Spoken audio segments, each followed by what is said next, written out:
গাড়ি ছুটে চলেছে দুবাইয়ের সেই অসম্ভব সুন্দর রাস্তায়, দুই পাশের চমৎকার প্রকৃতিকে পেছনে ফেলে। সবুজের এই সমারোহ দেখলে কখনো মনে হয় না এখানে মরুভূমি ছিল কোনো কালে। এরা পাথরে ফুল ফোটায়, আর এই যে হলুদ রঙের ফুলগুলো দেখলে মনে পড়ে যায় আমার দেশের সেই সরিষা ফুলের কথা, যদিও এরা আদৌ সরিষা ফুল নয়। কত ফুল, কত নাম, কত নামে তাকে ডাকি। এই রাস্তায় চলতে চলতে সবসময়ের মতো আজকেও একটা কিছু শেয়ার করতে আপনাদের সাথে ভীষণ ইচ্ছা করছে।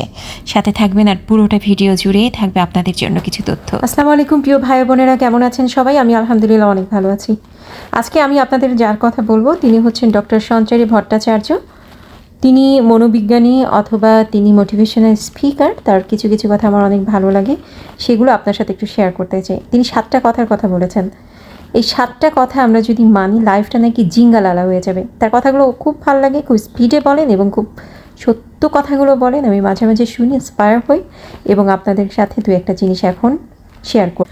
প্রথমত, ফালতু অপদার্থ মানুষগুলোকে আপনার কাছ থেকে সরিয়ে দেন, যারা আপনাকে ডিস্টার্বই করবে। এরা কোনো কাজে আসবে না। আর কিভাবে সরিয়ে দিতে হয় সেই বুদ্ধি খুঁজে বের করুন, তাহলে দেখবেন লাইফটা অনেক ঝরঝরা হয়ে গেছে এবং পথ চলা অনেক সহজ হয়ে গেছে।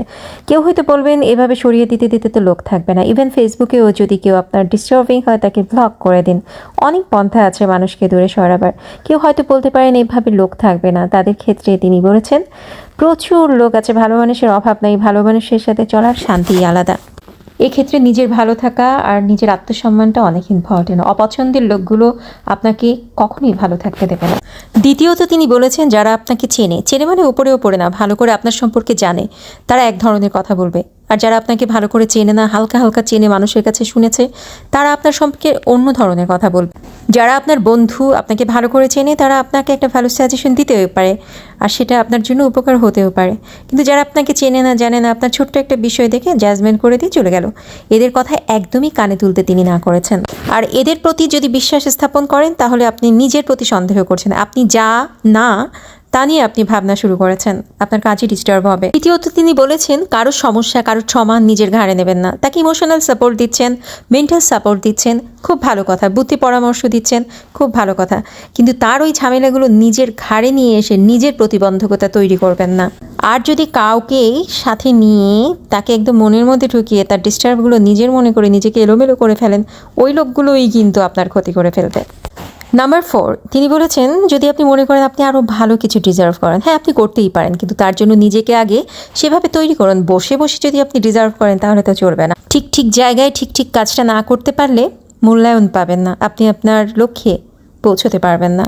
নিজেকে জনে জনে প্রমাণ করতে যাবেন না। আপনি ভালো মন্দ এই সমস্ত জনে জনে প্রমাণ করার কিছু নেই। যারা আপনাকে বোঝার সে ঠিকই বুঝে যাবে, যে বুদ্ধিমান সে আপনাকে ঠিকঠাক বুঝবে, আর যে নির্বোধ তার কাছে আপনি সেটা আশাও করতে যাবেন না। অনেকেরই বোধের জায়গায় অনেক সীমাবদ্ধতা থাকতে পারে, আর সীমাবদ্ধতা নিয়ে আপনাকে কেউ বুঝতে আসলে কার বোধ কার জায়গায় কি, এগুলো বিচার করান তো আপনার বিষয় নয়। আপনি সামনে এগিয়ে যান। তিনি আরেকটা মূল্যবান কথা বলেছেন যে ভালো মানুষকে একজন খারাপ মানুষ সবসময় নিজের মতোই ভাবে, সে ওটার মূল্যায়ন করতে জানবেই না। সুতরাং সকলের কথা কানে তুলে কনফিউশনের মধ্যে পড়ার কোনো দরকার নেই।